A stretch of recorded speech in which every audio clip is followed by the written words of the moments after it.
Bismillah. Assalamualaikum warahmatullahi wabarakatuh. Alhamdulillah, alhamdulillahirabbil alamin. Assalatu wassalamu ala asrofil anbiya'i wal mursalin wa ala alihi wa sahbihi ajmain amma ba'd.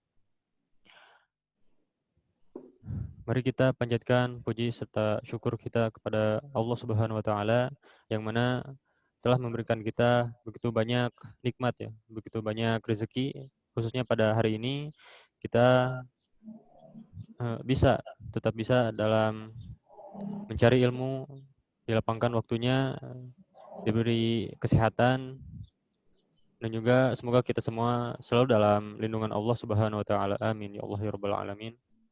Tak lupa salawat serta salam semoga tercurah limpah kepada junjungan kita semua yakni Habibana wa Nabiyana Muhammad sallallahu alaihi wasallam, kepada para keluarganya, para sahabat, para tabi'in, dan semoga juga sampai kepada kita yang insyaallah selaku umatnya. Amin ya Allah ya rabbal alamin. Baik, teman, sahabat Jadululia, dan para jemaah dimanapun Anda berada, bagaimana kabarnya?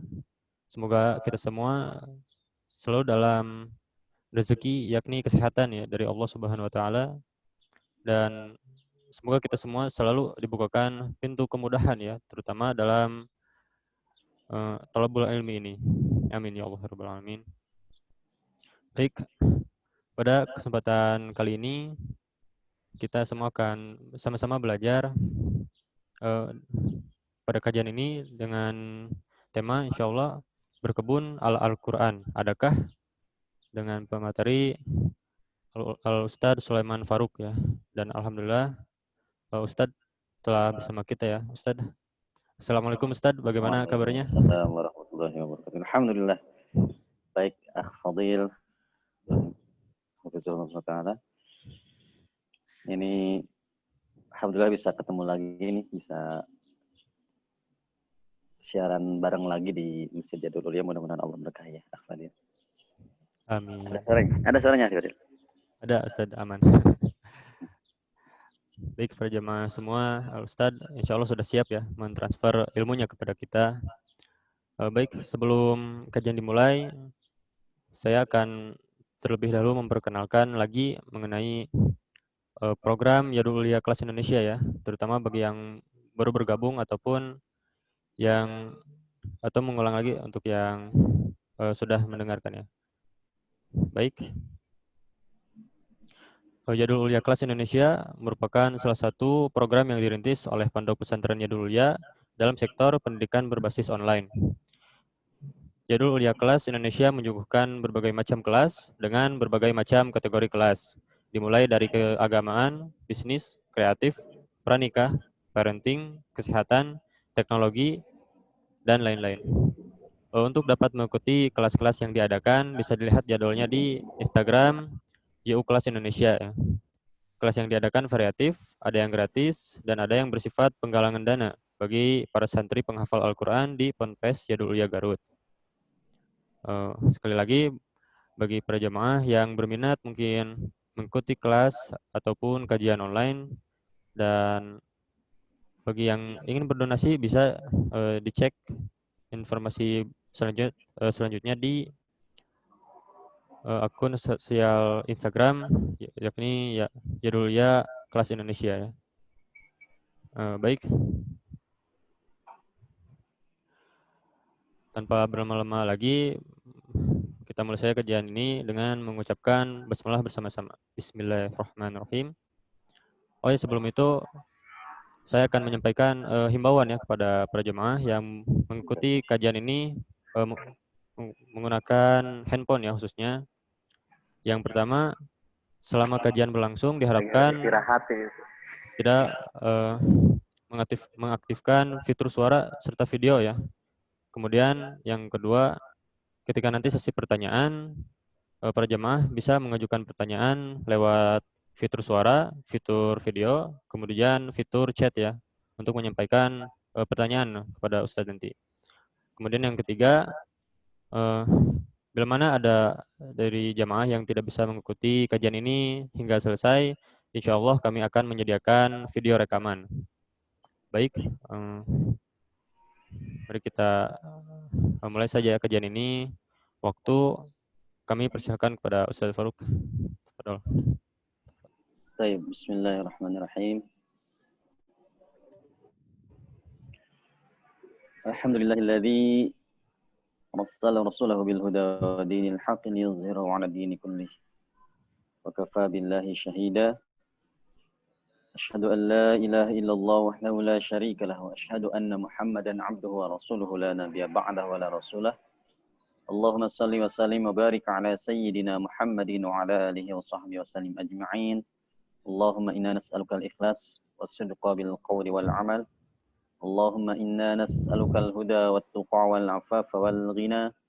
Allahumma arinal haqqa haqqan warzuqna ittiba'ah wa arinal batila batila warzuqna ijtinabah. Rabbi shrah li sadri wa yassir li amri wa hlul 'uqdatam min lisani yafqahu qawli, amma ba'd. Ikhwah fillah rahimakumullah dimanapun antum wa antunna semua berada. Assalamualaikum warahmatullahi wabarakatuh. Maha suci Allah yang telah mempergilirkan malam kepada siang, siang kepada malam dengan begitu sempurna. Maha suci Allah yang telah menurunkan anugerahnya berupa hujan Allah Subhanahu wa taala yang dengannya Allah tumbuhkan tanaman-tanaman, yang dengan tanaman-tanaman tersebut kita semua bisa menikmati, bisa melangsungkan hidup dan kehidupan kita karenanya. Maha suci Allah yang telah menjadikan semua proses itu begitu sempurna, tanpa cacat, tanpa celah. Semoga kehadiran kita antum-antum semua di majelis ini diberkahi oleh Allah Subhanahu wa taala. Amin Allahumma amin. Salawat dan salam kita sanjungkan senantiasa kepada baginda tercinta, baginda termulia, suri taula dan terbaik sepanjang masa, habibana wa nabiyana Nabi Muhammad sallallahu alaihi wasallam. Kepada keluarganya, kepada para sahabatnya, tabi'in, itba'ut tabi'in, dan terus kepada kita sampai kepada kita semua selaku umatnya yang senantiasa melaksanakan sunnah-sunnahnya Nabi Muhammad SAW. Dan mudah-mudahan kelak kita bisa bermuajahah dengan beliau di tempat terbaik, saat terbaik, kondisi terbaik. Biiznillah, amin Allahumma amin. Ikhwah fillah rahimakumullah. Tema kita kali ini adalah berkebun ala Al-Quran. Adakah? Masya Allah. Ini kita ingin membangun motivasi tersendiri terhadap aktivitas-aktivitas yang seolah-olah tidak ada kaitannya dengan urusan akhirat gitu ya, dengan urusan ibadah. Padahal Masya Allah di situ ada banyak sekali cara, ada banyak sekali jalan untuk kita menggapai surganya Allah, meskipun lewat hal-hal yang mungkin secara kasat mata tidak ada kaitannya, karena mungkin tidak ada perintah langsung atau apapun gitu ya dalam nas syariat ini, sehingga kita merasa itu hal biasa gitu. Hal biasa, kita lihat para petani biasa seolah-olah berangkat dari rumah menuju ladangnya ya untuk sekedar mencari nafkah, kemudian pulang begitu saja tanpa ada ruh di dalamnya bahwa apa yang dia lakukan sebenarnya adalah salah satu bentuk ketaatan yang seluruh ketaatan tersebut Allah telah berikan. Allah telah berikan caranya, Allah telah berikan konsepnya secara rinci dalam Al-Quran. Sebagaimana kita beraktivitas misalkan ya, kalau kita beraktivitas ada ruh syariat di dalam diri kita, pasti beda semangatnya gitu. Beda semangatnya. Saya yakin ketika kita yakin bahwa perintah sholat itu ada dalam nas Al-Quran, perintah Nabi Muhammad SAW, maka kita tidak pernah bosan. Antum semua pasti merasakan itu. Kita tidak pernah bosan untuk ibadah sholat misalkan, atau ibadah-ibadah yang lain, karena kita yakin bahwa itu adalah perintah Allah, kemudian kita yakin itu dicontohkan oleh Nabi Muhammad SAW, sehingga kita semakin cinta. Terus-terusan kita lakukan. Kita nggak pernah merasa, aduh, sholat ini bosan juga ya, nggak mungkin gitu. Capek juga ya, nggak gitu juga. Kalau memang kita faham itu ada ruh Al-Quran di dalamnya, ruh nas-nas syariat di dalamnya. Nah, begitupun dengan aktivitas-aktivitas lainnya. Seandainya kita paham setiap aktivitas yang kita lakukan ternyata ada ruh Al-Quran di dalamnya, ada ruh syariat di dalamnya, pasti kita tidak akan pernah lelah untuk melaksanakannya. Nah, kali ini kita akan berbicara tentang aktivitas yang seolah-olah biasa, bahkan mungkin kali dari penelitian-penelitian yang ada, aktivitas ini sudah mulai ditinggalkan, terutama kalangan-kalangan milenial gitu ya. Karena kelihatannya seperti aktivitas dunia pada umumnya kan. Berangkat ke ladang, membawa perlengkapan cangkul misalnya, atau alat-alat apa saja gitu untuk ke ladang. Seolah-olah bukan hal yang, ini tuh bukan seperti sholat gitu. Yang harus setiap waktunya harus tepat gitu. Kemudian dilaksanakannya secara khusyuk. Ada aktivitas-aktivitas awalan yang mengarahkan ke sana sehingga kita menjadi seolah lebih ruh ritual kita lebih kuat gitu. Nah, berbeda dengan hal-hal seperti berkebun gitu. Seolah-olah ya biasa saja gitu. Nah, ini kita ingin sharing gitu ya. Sharing tentang aktivitas-aktivitas ini, terutama kaitannya dengan berkebun, bahwa ternyata kita cari gitu ya. Kita cari motivasi lain selain pasti kalau motivasi mencari nafkah, ibadah dalam arti biasa, ibadah dalam arti ya saya kan berkebun ini untuk mencari nafkah. Mencari nafkah itu kan perintah Allah. Selain itu gitu ya. Selain itu bahwa ternyata itu pun adalah sama, ruhnya harus hadir sebagaimana ruh ketika kita sholat. Sebagaimana ruh ketika kita zakat. Sebagaimana hadirnya ruh ketika kita kurban. Ada motivasi yang tidak pernah padam gitu. Kalau memang syariat sebagai ruhnya. Nah, kali ini pun kita ingin sharing itu gitu ya. Sharing tentang aktivitas biasa, tetapi ternyata ketika kita menelaah ada ruh-ruh syariat di dalamnya. Yang ternyata itu juga menjadikan kita kalau sebagai pelakunya tidak akan pernah bosan untuk melaksanakan. Niat kita akan berubah. Yang tadinya mungkin berkebun itu untuk hanya sekedar mencari nafkah. Ini kan kewajiban saya sebagai kepala keluarga misalkan gitu ya, kalau yang sudah berkeluarga. Ini sebagai, pokoknya ini saya niat pertamanya adalah bekerja gitu.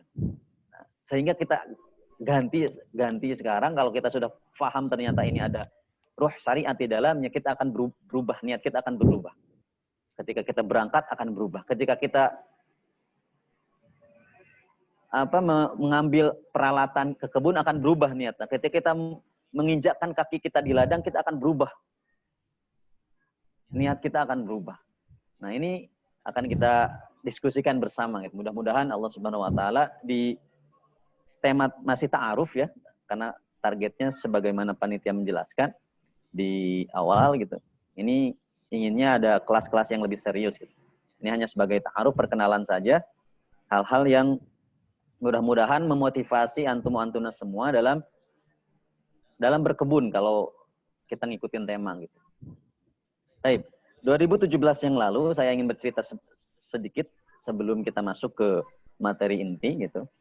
2017 yang lalu, akhir 2017 yang lalu, karena saya biasa gerak di pendidikan gitu ya, di aktivitas dakwah pemuda, kemudian di pendidikan, sehingga awalnya memang tidak ada ruh untuk berkebun, atau tidak ada ruh untuk lebih mencintai lingkungan sekitar kita. Karena memang tadi dasarnya, saya memang lahir dari keluarga petani, tetapi karena dulu merasa bertani itu begitu berat gitu ya. Saya ngelihat ayah saya bertani, ibu saya bertani, itu begitu berat, sehingga tidak menjadi cita-cita besar tentang bertani atau berkebun itu. Sampai suatu ketika tadi saya sebutkan di akhir 2017 itu, saya bertemu dengan seorang kawan, karena saya aktif di salah satu lembaga pendidikan Islam waktu itu, yang memiliki cita-cita agar lembaga pendidikan tersebut secara ekonomi lebih bisa mandiri, terutama untuk memenuhi kebutuhan para anak didiknya, para santri dan murid-muridnya gitu. Kemudian salah satu teman saya menyarankan beberapa buku Buku tersebut yang mengubah mindset saya tentang cara bertani, tentang cara berkebun. Utamanya tadi, ruh yang dibawa. Ruh yang dibawanya, ternyata ruh yang dibawa adalah ruh syariat. Sehingga ketika saya menghabiskan seluruh referensi yang beliau sarankan itu, ada banyak referensi yang disarankan, tetapi karena pada awalnya ketika saya tahu ternyata itu ada ruh syariat di dalamnya, sehingga saya lebih bersemangat untuk menelaah kembali, menelaah dulu, mengkaji dulu sebelum saya memang terjun di lapangan secara langsung di dunia pertanian atau perkebunan. Dari referensi-referensi tersebut yang saya baca tersebut itu, ternyata memang apa yang selama ini kita anggap sepele, berkebun itu dianggap sebagai pekerjaan yang tidak menguntungkan gitu ya. Apalagi di Indonesia ini para petani kan begitu harus benar-benar struggle, modalnya kuat, kemudian harus dengan segala macam persiapan untuk menjadi seorang petani. Bahkan cenderung di Indonesia ini kan kalau kita lihat trennya, petani ini berkurang. Petani berkurang, ladang berkurang karena maraknya industrialisasi. Bahkan sekarang kan mau menuju industri 4.0 gitu ya.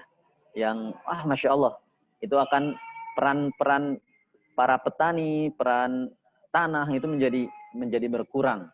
Sehingga orang-orang lebih cenderung meninggalkannya. Bahkan saya bilang tadi, di kalangan anak muda ini sangat tidak populer untuk bertani, itu pekerjaan yang tidak menjadi cita-cita sekali lagi. Kan mungkin tadi di antara mereka belum ada yang paham, belum semuanya paham bahwa ternyata tadi, bahkan di kalangan aktivis dakwah kalau saya perlu bilang gitu ya, di kalangan aktivis dakwah ini hal-hal yang tidak pernah menjadi bahasan gitu tentang berkebun ini, tentang bertani atau yang kaitannya dengan kemakmuran bumi ini.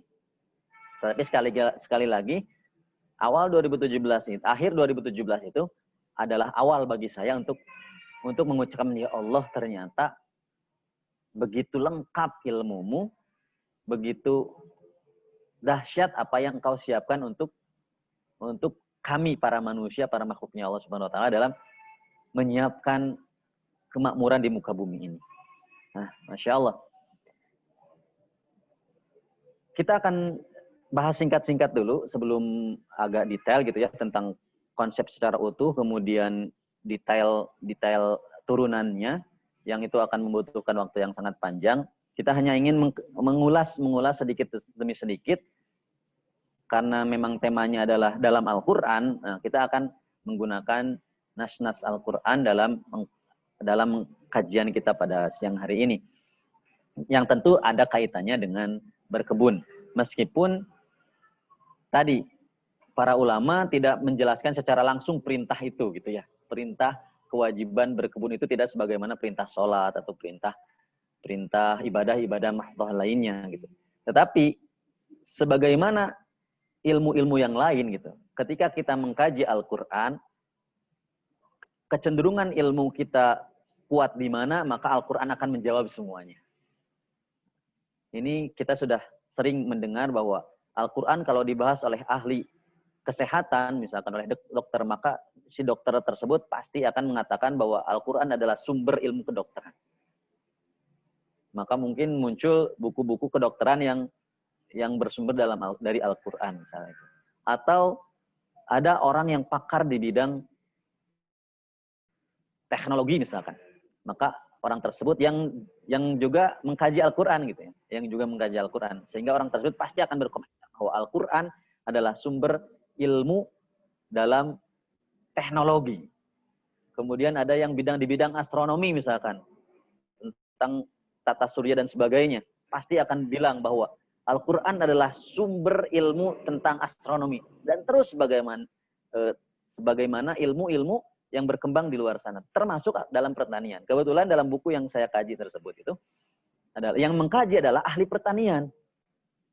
Ahli pertanian, sehingga komentar beliau di semua tulisannya bahwa Al-Qur'an telah menyiapkan konsep secara detail tentang bagaimana cara berkebun itu yang sesuai dengan apa yang Allah inginkan tentu.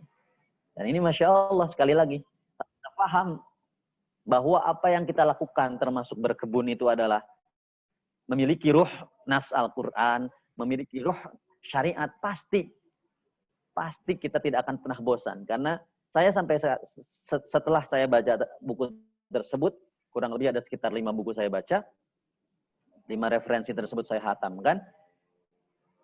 Sejak saat itu saya mencoba untuk kembali untuk berdamai dengan aktivitas-aktivitas pertanian yang dulu saya tadi tidak menjadi cita-cita bagi saya. Bahkan udahlah, cukup orang tua saya saja yang capek di kebun gitu.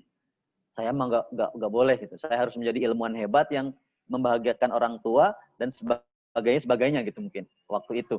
Tetapi sekali lagi, gara-gara mindset yang ternyata salah itu, saya sampai sekarang, mulai dari akhir 2017 sampai sekarang itu saya tidak pernah bosan untuk bagaimana caranya supaya apa yang di sekitar saya, terutama di lingkungan saya, itu senantiasa hijau gitu. Saya kalau pindah ke sana selalu bawa tanaman atau menjadikan lingkungan saya penuh dengan tanaman. Sekali lagi bukan karena ini seperti layaknya para petani umumnya gitu ya. Bukan karena mencari keuntungan supaya dari situ saya untung, kemudian hasil keuntungan itu untuk menafkahi keluarga saya, bukan. Tetapi berbeda gitu ya. Berbeda, sama halnya dengan kita sholat. Pasti bagi orang yang sudah khusyuk dalam sholatnya mungkin ya, orang yang sudah terbiasa dengan aktivitas sholatnya, selalu ada yang kurang kalau dalam satu hari tersebut tidak melaksanakan sholat gitu. Sama halnya ketika kita paham ruhnas dalam berkebun, kita akan senantiasa kemana-mana, tidak pernah bosan bawa tanaman atau menanam kemana-mana dan sebagainya. Itu yang akan terjadi jika antum wantuna semua kembali membaca, maka itu pentingnya kita memiliki para ulama di semua bidang gitu. Nah, alhamdulillah saya mendapatkan referensi dari ulama yang paham tentang benar-benar pertanian, sehingga menjelaskan nas dikaitkan dengan aplikasi di lapangan tentang berkebun, bertani dan sebagainya itu begitu mantap gitu. Sehingga Masya Allah, ini jadi motivasi tersendiri yang tidak akan pernah padam kalau motivasinya bersumber dari nas, dari syariat ini. Nah, Masya Allah. Baik, kita akan coba sedikit demi sedikit karena waktu kita terbatas dan ada banyak referensi yang harus kita selesaikan. Kita coba awali mungkin di salah satu, kita akan loncat-loncat saja karena ada banyak surat, ada banyak keterangan di dalam Al-Quran yang berbicara tentang kaitannya tentang berkebun, bertani dan sebagainya. Tetapi itu nanti dibahas detailnya, kemudian urutannya secara lengkap di kelas-kelas selanjutnya, karena ini masih ta'aruf gitu. Kita akan pilih satu-satu gitu. Kita akan cek satu-satu yang mudah-mudahan ini bisa menjadi pembuka, ayat-ayat pembuka tentang bertani atau berkebun ini. Baik, di surah kedua mungkin, bahkan di surah kedua dan ketiga, keempat terus gitu ya, sampai nanti ketemu di juz 30 itu ternyata Masya Allah, itu ada inspirasi-inspirasi yang bisa kita ambil dalam kaitannya tentang berkebun ini. Tetapi sekali lagi karena ini masih ta'aruf, masih awalan, kita hanya bahas sedikit demi sedikit. Misalkan kita coba masuk saya coba tampilkan ayatnya ya. Di surah Al-Baqarah ayat 22 misalkan. A'udzu billahi minasyaitonir rajim.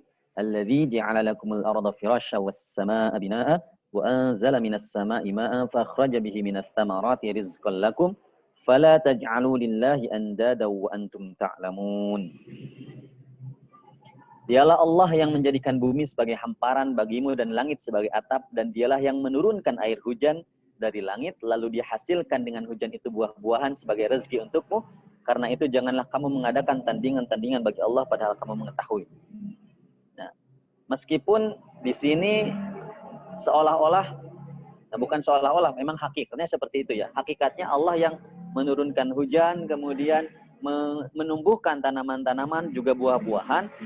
Tetapi sekali lagi,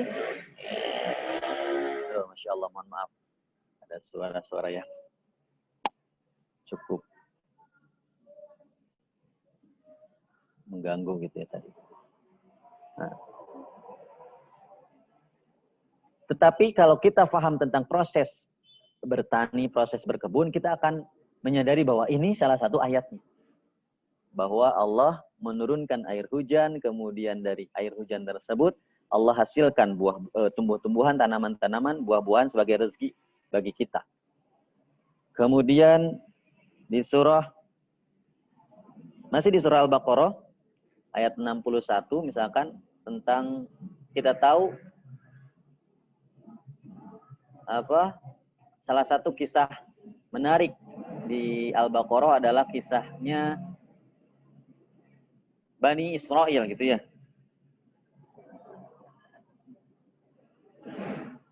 Nah, kisah Bani Israel yang Allah berikan kenikmatan berupa manna dan salwa.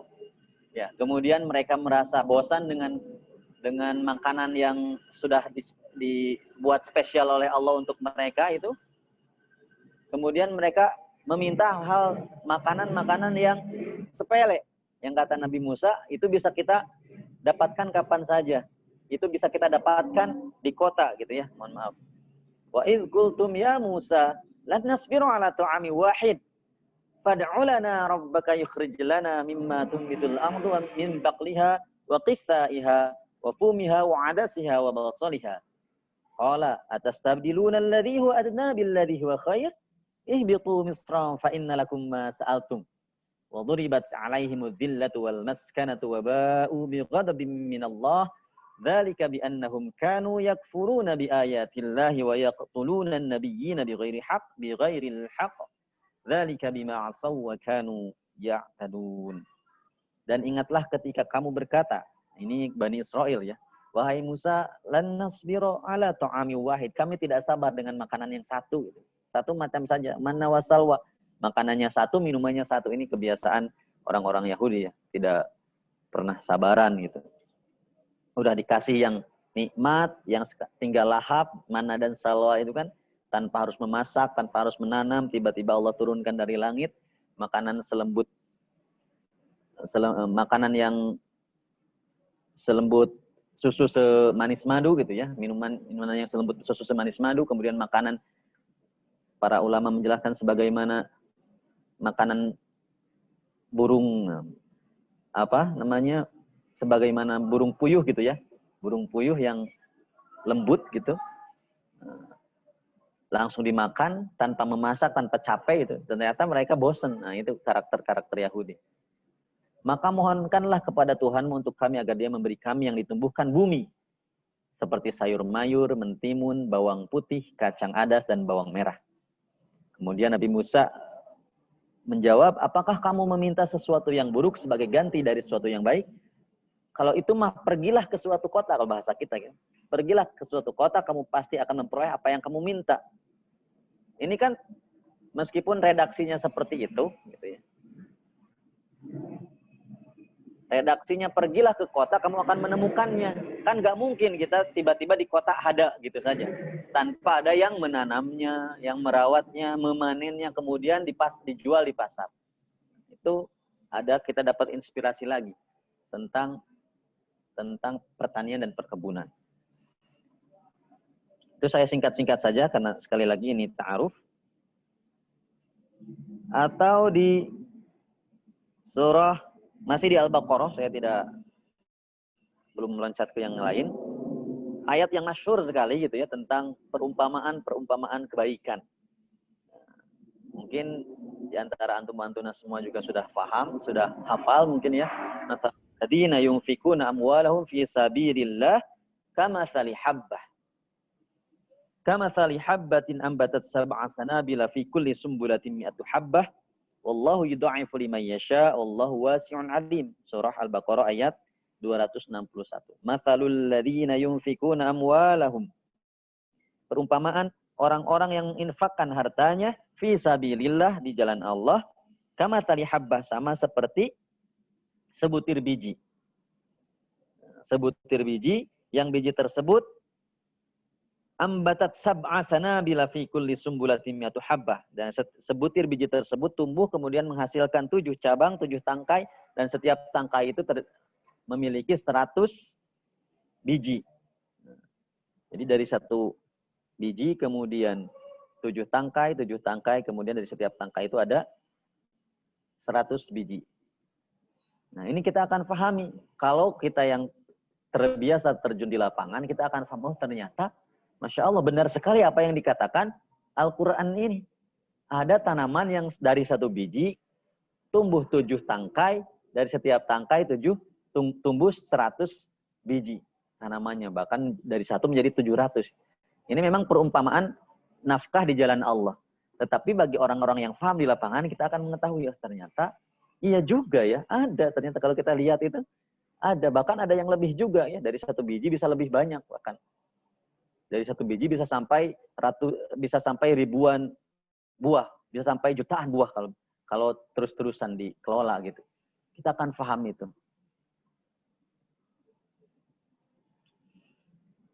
Kemudian kita singkat-singkat lagi sekali lagi. Tadi di Al-Baqarah ya, kita loncat ke Ibrahim misalkan, surah Ibrahim. Ayat yang populer di kalangan aktivis dakwah misalkan ya. Ayat 24, 25. A'udzubillahi minasyaitonirrajim. Alam taro kaifa daraballahu mathalan kalimatan thayyibatan kasyajaratin thayyibah asluha thabitun wa far'uha fis sama' tu'ti ukulaha kulla hinin bi'izni rabbiha wa yadribullahu al-amthala lin-nasi la'allahum yatadhakkarun. Insyaallah. Tidaklah kamu perhatikan bagaimana Allah telah membuat perumpamaan kalimat yang baik seperti pohon yang baik, akarnya kuat dan cabangnya menjulang ke langit. Pohon itu menghasilkan buahnya pada setiap waktu dengan seizin Tuhannya. Dan Allah membuat perumpamaan itu untuk manusia agar mereka selalu ingat. Ikhwah fillah rahimakumullah, ini di hadis dijelaskan juga gitu ya. Ketika Rasulullah menjelaskan ayat ini, kemudian Rasulullah bertanya, apakah pohon tersebut gitu ya. Kemudian Ibnu Umar dalam hatinya menjawab, tetapi tidak berani mengutarakan kepada Rasulullah karena saking sungkanya dengan para sahabat-sahabat senior. Maka setelah itu Rasulullah menjawab, pohon tersebut adalah pohon kurma. Maka Ibnu Umar berkata kepada ayahnya, wahai ayah, sebenarnya tadi aku udah mau menjawab tuh pohon kurma, tapi aku izin gitu. Nah, kemudian Umar bin Khattab radhiyallahu anhu menegur bahwa kalau memang kamu ingin berbicara, bicara gitu, nggak usah sungkanan untuk kebaikan gitu. Nah, ini pohon kurma, akarnya menjulang ke bawah gitu, menjulang. Akarnya menembus ke bawah, kemudian batangnya menjulang tinggi ke atas, dan setiap tahun pohon tersebut memberikan buahnya. Bahkan kita tahu pohon kurma adalah pohon yang bisa bertahan ratusan tahun, senantiasa memberikan buahnya. Nah, ini kita akan bagi orang-orang di lapangan ini kita paham, oh ternyata benar memang apa yang disabdakan Nabi, apa yang dituliskan Al-Quran, apa yang disabdakan Nabi terbukti di lapangan bahwa pohon tersebut adalah, kalau kita search gitu ya sekarang, apalagi sedang populer juga kurmaisasi Indonesia gitu, banyak pegiat-pegiat kurma di Indonesia mulai bermunculan. Salah satu motivasinya ini juga, bahwa pohon kurma itu adalah pohon yang dia memiliki akar tunggal yang menembus jauh ke dalam sehingga memungkinkan untuk memberikan sumber mata air. Kemudian pohon tersebut tidak sebagaimana pohon besar yang lainnya, meskipun dia menjulang tinggi ke atas, tingginya bisa lebih dari 15 meter gitu ya. Nah, biasanya kalau pohon-pohon besar di tempat kita itu, terutama yang concern di bidang pertanian, biasanya kalau ada pohon besar mereka selalu membabat pohon tersebut. Karena apa? Yang pertama, menghalangi sinar matahari. Yang kedua, biasanya perakarannya yang sangat melebar sehingga mengambil nutrisi dari tanaman-tanaman di sampingnya. Nah, berbeda dengan pohon kurma ini. Pohon kurma itu meskipun dia akarnya menembus ke bawah, batangnya ke atas, kemudian daunnya lebar, buahnya senantiasa hadir setiap tahun memberikan kenikmatan kepada para pemiliknya. Tetapi uniknya pohon tersebut, kurma tersebut, dia tidak mengganggu pohon-pohon sekitarnya karena dia memiliki akar rambatnya itu cuma 1 meter. Sehingga aman bagi tanaman-tanaman di sampingnya, tidak mengambil nutrisi bagi yang lainnya. Begitulah perumpamaan seorang muslim gitu ya. Perumpamaan pohon-pohon yang diberkahi oleh Allah Subhanahu wa taala. Kalau kita sinkronkan dengan di lapangan begitu Masya Allah. Karena tadi makanya orang-orang di Indonesia agak khawatir dengan menanam pohon-pohon besar karena tadi pertama ketika dia sudah menjulang tinggi ke atas pohon besar itu, dia menghalangi sinar matahari. Karena kita tahu proses pertanian itu, perkebunan selalu membutuhkan cahaya matahari. Nah, tanaman-tanaman besar biasanya menghalangi. Sehingga rata-rata di Indonesia terutama, orang-orang yang ingin bertani, membuka lahan bahasanya, mereka biasanya menghabiskan pohon-pohon besar. Supaya ladangnya itu terbuka. Supaya ladangnya itu bersih dari pohon-pohon besar, matahari langsung masuk semua. Yang kedua, mereka menebang pohon-pohon besar supaya apa tadi? Supaya nutrisi bagi tanaman-tanaman utama yang ditanam itu tidak diambil oleh pohon besar. Namanya pohon besar gitu ya, pasti dia ngambil nutrisi besar. Tetapi sekali lagi, pohon kurma ini dia tidak nakal gitu ya. Tidak nakal sebagaimana pohon-pohon besar lainnya. Dia tidak ngambil nutrisi dari tanaman-tanaman di sampingnya. Karena tadi jarak akarnya itu sedikit, jarak akar yang merambatnya, akar sampingnya itu dia pendek. Nah, ini perumpamaan pohon kurma. Dalam Al-Quran dijelaskan hadis, kalau tadi disebutkan sedikit gitu ya. Kemudian di lapangan ternyata seperti itu. Nah, ini sedang populer di Indonesia. Karena kalau kita bahas kurma, ini tadi saya bahas dengan panitia juga, ini akan panjang. Akan panjang, kita lihat dari potensi, kemudian aplikasi di lapangan, dan pengalaman-pengalaman para pegiat sekarang yang sudah populer. Ini Masya Allah, dahsyat sekali. Karena banyak keutamaan-keutamaan yang diberikan oleh pohon tersebut ini. Baik, kita lanjut ke yang lainnya karena waktu kita terbatas. Itu tadi surat Ibrahim gitu ya. Kemudian saya berikan satu ayat penutup insyaallah sebagai motivasi kita dalam berkebun ini di surah Al-Fatih ayat 29 di ayat terakhir itu ya. Nanti teman-teman bisa cek sendiri saja nanti di rumahnya masing-masing, tidak saya tampilkan supaya bisa cepat. Tentang perumpamaan seorang mukmin juga. Tentang perumpamaan seorang mukmin juga di surah Al-Fat ayat 29. A'udzubillahi minasyaitonir rajim. Muhammadur Rasulullah walladzina ma'ahu asyiddau 'alal kuffar ruhama'u bainahum. Tarahum ruk'an sujada yabtaghuna fadlan minallahi wa ridwana. Simahum fi wujuhim min atharis sujud. Dzalika mathaluhum fit Taurah wa mathaluhum fil Injil kazar'i akhraja syat'ahu fa'azarahu fastaghlaza fastawa 'ala suqihi yu'jibu az-zurra'a liyaghiza bihimul kuffar. Wa'adallahu alladhina amanu wa 'amilus solihati minhum maghfiratan wa ajran 'azima. Muhammad adalah utusan Allah. Dan orang-orang yang bersama mereka para sahabat itu adalah orang-orang yang keras, tegas terhadap orang-orang kafir, tetapi berkasih sayang bersama mereka. Kamu melihat mereka ruku dan sujud mencari karunia Allah dan keriduannya. Pada wajah mereka terdapat asar, tapak tanda-tanda bekas sujud. Demikian sifat-sifat mereka yang diungkapkan dalam Taurah dan sifat mereka yang diungkapkan dalam Injil adalah. Nah ini kalau yang tadi sikapnya tegas, berkasih sayang, kemudian ada tanda di wajahnya, tanda-tanda sujud, itu perumpamaan dalam ciri-ciri dalam Taurat. Masya Allah. Mohon maaf. Ini polusi suara. Dan perumpamaan mereka dalam Injil adalah sebagaimana benih yang mengeluarkan tunasnya. Kemudian tunas itu semakin kuat, lalu menjadi besar dan tegak lurus di atas batangnya. Tanaman itu menyenangkan hati penanam-penanamnya karena Allah hendak menjengkelkan hati orang-orang kafir. Allah menjanjikan kepada orang-orang beriman dan mengerjakan kebajikan di antara mereka ampunan dan pahala yang besar. Maka kalau tadi di awal tanaman itu Allah secara hakikat memang Allah turunkan hujan, kemudian Allah tumbuhkan.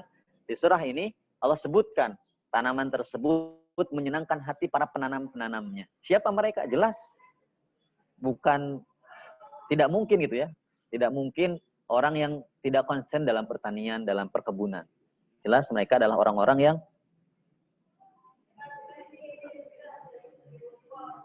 yang konsen terhadap pertanian dan perkebunan gitu. Nah, mereka hatinya senang karena apa? Karena tanamannya tumbuh besar, tumbuh kuat, kemudian memberikan buah-buah atau hasil-hasil yang membuat mereka bersyukur kepada Allah Subhanahu wa taala. Nah, siapa mereka? Tentu petani, tentu pekebun, tentu orang-orang yang cenderung dalam bidang-bidang ini. Nah, sekali lagi ikhwafillah rahimakumullah, ada banyak ayat tentang berkebun dan bertani, meskipun sekali lagi tidak ada nas yang secara langsung ayo berkebunlah misalkan gitu ya, seperti diwajibkan atas kamu berkebun misalkan, kita enggak seperti sholat gitu ya, kutiba alaikumusiyam, diwajibkan atas kamu puasa dan sebagainya. Karena kalau kita mengkaji ilmu dalam Ihya Ulumuddin misalkan disebutkan ilmu, ada ilmu fardu ain, ada ilmu fardu kifayah. Mungkin ini masuk ke dalam ilmu fardu kifayah karena orang yang cenderung dalam secara keilmuan secara langsung ya, lengkap ilmunya dalam ilmu pertanian langka gitu. Tidak semua orang, tetapi bisa dinikmati oleh semua orang hasilnya. Nah, mungkin sekali lagi ini bukan kewajiban yang langsung sebagaimana sholat dan yang lainnya, tetapi ketika COVID-19 ini terjadi, kita akhirnya disadarkan bahwa kita tidak bisa terus-terusan bergantung kepada orang-orang luar sana tentang hajat hidup kita sendiri. Karena kalau kita mau membaca, ternyata hampir semua kebutuhan pokok kita itu tidak lepas dari apa yang namanya impor dan bantuan dari luar. Ketika COVID terjadi, bantuan itu susah didapatkan, akhirnya yang biasa mengandalkan pada bantuan-bantuan dari orang lain kebingungan, kelimpungan. Karena tadi tidak ada konsentrasi kita dalam urusan-urusan ini. Karena kita masih menganggap bahwa berkebun, bertani itu adalah pekerjaan-pekerjaan yang melelahkan yang tidak ada kaitannya dengan urusan ibadah kita. Secara pribadi apalagi ibadah dalam urusan untuk masyarakat banyak. Tetapi kalau kita kaji ulang, ternyata kita akan sadar bahwa apa yang kita lakukan terhadap hal-hal berkebun, bertani, itu selain itu kemanfaatannya kembali ke kita sadar di pandemi ini, apa yang kita tanam itu akan memberikan dampak kepada kita dan juga masyarakat. Sehingga mudah-mudahan dari wasilahnya kajian ini, gitu ya, wasilahnya kajian ini kita membuka diri terhadap aktivitas berkebun dan bertani ini. Apalagi untuk golongan-golongan anak-anak muda yang kali ini kena dampak langsung gitu ya. Kena dampak langsung sehingga antum-antuna semua mendapatkan amanah kelak bahwa hajat hidup masyarakat Indonesia ini akan tergantung pada antum-antuna semua, kita semua, generasi-generasi muda yang kalau kita tidak segera sadar terhadap bagaimana memenuhi kebutuhan pangan kita sendiri, bagaimana memenuhi kebutuhan dasar kita sendiri, nah, kita akan tergilas terus oleh zaman, kita akan terus tergantung oleh orang lain, dan resiko tergantung kepada orang lain, ketika orang lain juga membutuhkan, kita nggak dapat apa-apa. Maka jangan salahkan ada hadir negara-negara yang krisis pangan misalkan. Ada misalkan di Afrika sana, atau dulu ada di Meksiko misalkan gitu ya, ada huru-hara tortilla misalkan, yang masyarakatnya sudah tidak mau menanam jagung padahal makanan pokok mereka jagung. Tetapi masyarakatnya sudah tidak mau menanam jagung karena apa? Karena sudah terbiasa impor. Sudah terbiasa mereka ambil dari negara luar, sehingga tidak mau. Udah terlalu nyaman diimpor mah gitu ya. Nggak mau nanam dan sebagainya. Pas suatu ketika negara yang memberikan bantuan jagung tersebut, yang mereka impor ke negara tersebut, Meksiko impor ke negara tersebut, negaranya sedang ada krisis, sehingga tidak bisa memasok jagung lagi ke Meksiko. Akhirnya masyarakat Meksiko muncul itu berita huru hara tortilla. Karena apa? Masyarakat Meksiko tidak bisa makan dan tidak bisa memenuhi kebutuhan pangannya karena nggak ada. Nggak ada. Masyarakatnya sudah enggan menanam. Akhirnya mereka sendiri yang merasakan bahwa ketika mereka tidak menanam, mereka tidak akan memanen gitu ya. Memanen sehingga tadi muncullah krisis-krisis yang karena rata-rata krisis hadirnya gara-gara apa krisis? Ya krisis kaitannya dengan krisis pangan gitu ya. Meskipun krisis ekonomi apapun itu, tapi intinya kan tetap tetap ke pangan, sandang, papan dan sebagainya. Nah, kita tidak ingin masyarakat di Indonesia ini menghilangkan budaya utama masyarakatnya, menghilangkan sumber kehidupan masyarakatnya berupa pertanian, karena semakin menurun gitu ya. Semakin menurun masyarakat petani ini, orang-orang semakin enggan kepada aktivitas pertanian. Mungkin orang-orang di luar sana yang tidak memahami syariat ini tidak masalah lah. Tetapi wayahna gitu ya. Kita yang sudah terbiasa dengan kajian, kita sudah terbiasa dengan melahap materi-materi keimanan, materi keislaman. Nah, keimanan dan keislaman kita tidak akan sempurna ketika kita tidak mampu mengaplikasikannya di lapangan, terutama khususnya di bidang kemakmuran bumi ini. Maka mudah-mudahan ketika antum faham bahwa berkebun itu memiliki ruh syariat, memiliki ruh agama, apa yang antum tanam, apa yang antum kelola, antum punya lahan sedikit aja antum kelola gitu ya. Insya Allah antum akan menjadi bagian dari para pemakmur bumi ini, sehingga antumlah yang akan menjadi tumpuan harapan masyarakat di masa depan, yang akan terus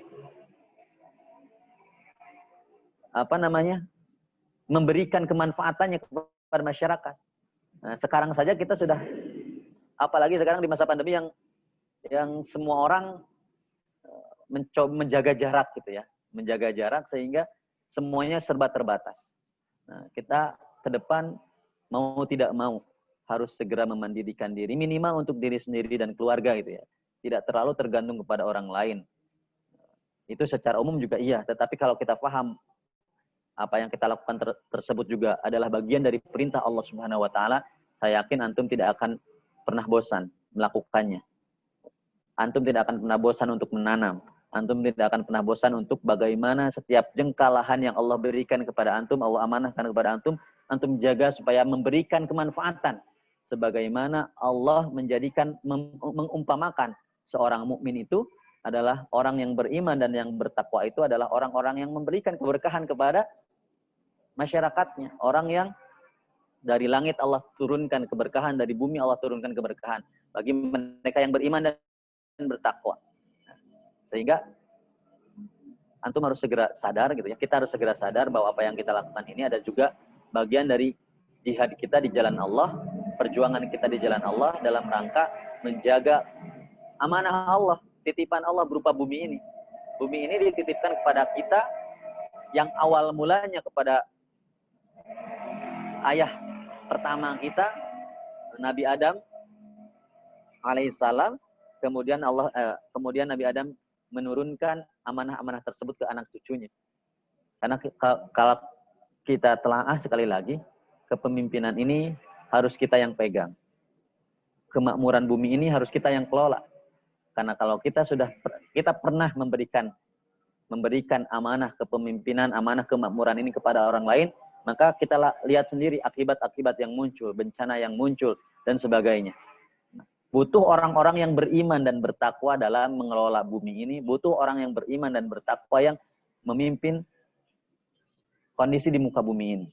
Nah, saya harap itu semua adalah antuna semua yang menyaksikan. yang memiliki ruh yang sama tentang syariat ini.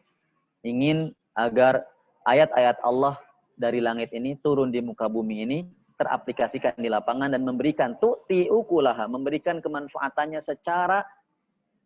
memberikan kemanfaatan yang terbaik kepada orang-orang di sekitarnya. Saya rasa itu dulu untuk mukadimah mungkin ya. Mudah-mudahan Allah memberkahi kita semuanya. Saya tidak sebutkan semua referensinya karena terlalu panjang. Insya Allah di pertemuan selanjutnya, jika Allah mengizinkan, kita akan bahas secara detail bagaimana proses konsep juga aplikasi di lapangan yang Allah berikan secara langsung kepada kita dalam Al-Quran. Baru dalam Al-Quran gitu, belum penjelasan hadis-hadisnya gitu. Itu sudah begitu lengkap, begitu sempurna, dan kita tinggal mengaplikasikan di lapangannya. Karena ayat Allah itu selalu berjalan, terus berjalan, dan yang menjalankan ayat-ayat Allah di muka bumi tentu adalah makhluk-makhluknya yang beriman dan bertakwa. Dan itu adalah, saya harap adalah kita semua bagian dari orang-orang yang memakmurkan buminya Allah Subhanahu wa Ta'ala. Setiap aplikasinya, setiap aktivitasnya memiliki ruh syariat di dalamnya, sehingga antum akan merubah mindset dalam berkebun dan bertani. Nah, sekali lagi kesimpulannya bahwa bertani atau berkebun pun Allah syariatkan dalam nasnya, yang itu bisa menjadi panduan buat kita. Karena bukankah Al-Quran itu adalah hudal linnas wa bayyinatin minal huda wal furqan? Itu akan bisa teraplikasikan jika orang-orang yang paham terhadap Al-Quran mengaplikasikannya. Bukan hafal saja, tapi kita juga ada ruh untuk membuktikan bahwa apa yang Al-Quran jelaskan, apa yang Allah jelaskan itu ternyata terbukti dalam kehidupan kita sehari-hari. Siapa yang akan membuktikan? Ya tentu antum-antunas semua. Jadi saya tunggu kiprah antum-antunas semua dalam hal berkebun, dan kita sama-sama belajar, karena tadi saya juga baru kembali tersadar setelah sekian puluh tahun meninggalkan aktivitas yang dulu itu menjadi kebiasaan kami di keluarga kami. Tetapi tadi karena belum ada ruh syariat, belum ketemu ruh syariat di dalamnya, sehingga seolah-olah itu hal-hal yang biasa. Tetapi ketika saya menemukan ruh-ruh tersebut, menemukan motivasi terbesar dalam hidup kita berupa syariat Allah Subhanahu wa Ta'ala ini. Nah, sampai sekarang saya alhamdulillah tidak merasa bosan untuk bagaimana menjadikan setiap tempat yang saya duduki, yang saya tinggali, hijau dengan tanaman. Itu secara kasat mata, hijau dengan tanaman, baik secara kasat mata maupun hijau dengan syariatnya Allah Subhanahu wa Ta'ala. Itu tugas kita semua. Maka saya tunggu kiprah antum-antunas semua. Semoga Allah pertemukan kembali kita dalam kajian ke depan yang juga lebih detail kita bahas tentang materi-materi ini.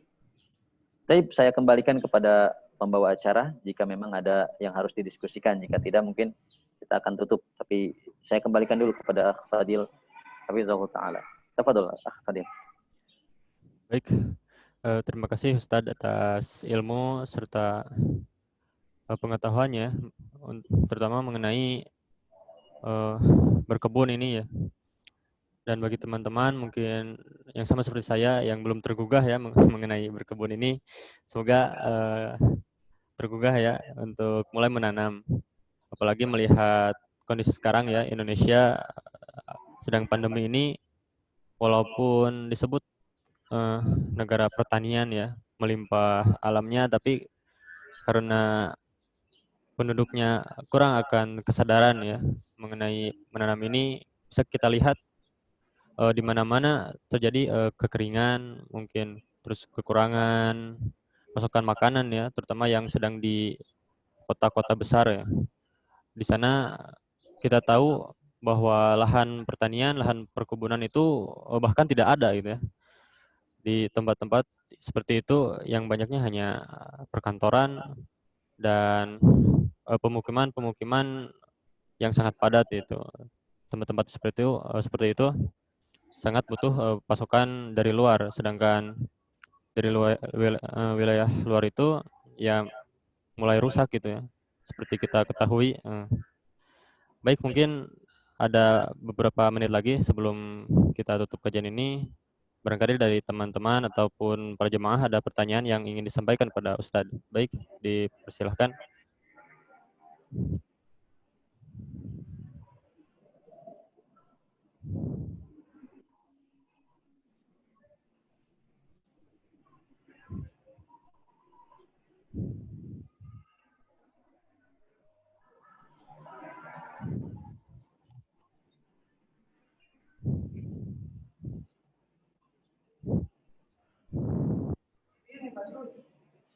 Baik, mungkin untuk para jemaah sudah merasa cukup ya, sudah insya Allah jelas ya apa yang disampaikan Ustadz. Dan mungkin sampai di sini saja kajian kali ini. Semoga para jemaah bisa mengikuti kajian selanjutnya, terutama untuk kajian membahas perkebunan ini ya. Insya Allah diadakan kelas khusus ya bagi para jemaah yang ingin mengikuti kembali kajian ini. Baik, mungkin dicukupkan sekian. Terima kasih kepada Ustadz yang telah menyampaikan begitu pentingnya ternyata ya mengenai berkebun ini. Dan terima kasih juga kepada para jemaah yang telah bergabung. Semoga kita bisa bertemu kembali di kajian ataupun kelas berikutnya. Jazakallahu khairan katsir. Mari kita tutup kajian ini dengan mengucapkan alhamdulillah bersama-sama. Alhamdulillahirabbil alamin dan doa kafaratul majelis. Subhanakallahumma asyhadu an la ilaha illa anta astaghfiruka wa atubu ilaik. Wassalamualaikum warahmatullahi wabarakatuh.